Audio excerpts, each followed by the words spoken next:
السلام عليكم وأصحابتي هوريدا جوجة أصحابتي كلابا إنا لله وإنا إليه راجعون إنا لله وإنا إليه راجعون إلهي وحان وقبر يا جكس إن إلهي جنضو كورابيو إهلاديس يا عرورتيس إلى ما أنتود يا أصحابتي سوا صبر إيمان إلهي نقصيه إلهي وحان وقبر يا جنة فردوس إلهي وجدك سغليه إن الدعاء أيام مانتا مهم أهم waxaan qofku waa dareemi karaa in la oynayo jirka damqanayo dadka jirka u yar dadka asxaabtiisa dhammaantood maanta inay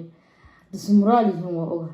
laakiin qadarta ilaahay qofna ma dhaafi karto maanta ajashiisa yaa gashay dhowr jeer oo loo hanjabo qofna waxba ka qaadinaya jirta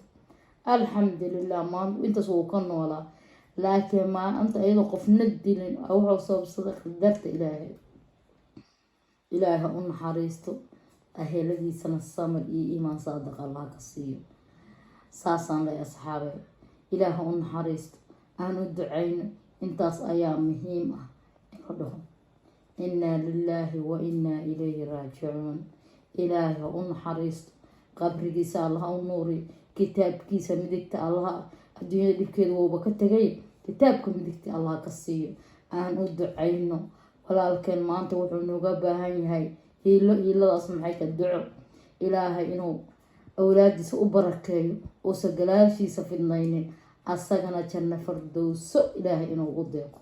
taas ayaa muhiim ah inaan dhahno mar ooyin waxba noo tari mee walaalkeen soo noqoma laakiin in loo duceeyo ayaa muhiim ah ilaahay waxaan ka baryay janno fardowso ilaahay inuu geeyo oo jidkiisa uga dhigo janno fardowso ilaahay jidkiisa uga dhigo ummadana samir iyo iimaan saadiq ilaahay ka siiyo taas ayaan ugu ducaynaynaa ilaahay waxaan ka baryay janno fardowso jidkiisa uga dhigo ilaahu u naxariiso ilaahu awlaadiisa samir buuxa ka sii ilaahu awlaada agoonta uu ka tago maanta agoonta ama ha yaraada ama weynaadeyna cimri dheer iyo caafimaad iyo awlaad saalixiin uga dhigo ugu duceysa aabahooda uga dhig ilaahay rabbiyo raxmaan oo adduunka dhibkiisa iyo nurkiisa wuu dhaafay ilaahay inuu u naxariisto oo naxariista albaabada jannada u furo yaa janno fardowso albaabada ilaahay inuu furo insha allah guul iyo gobonimo idin leeyahay asxaabay dhammaantiinba asxaabtayga xuseen iskareebka lay saaro amaanta mahladii kale waa diiqoona walaalkeena maanta xala maxay la duugay insha allah waan ka soo waxaan uga soo xoogaa waska mashquulsan naftiga xoogaa xanuun safaatadan igu soo qabay asxaabay guul iyo gobonimo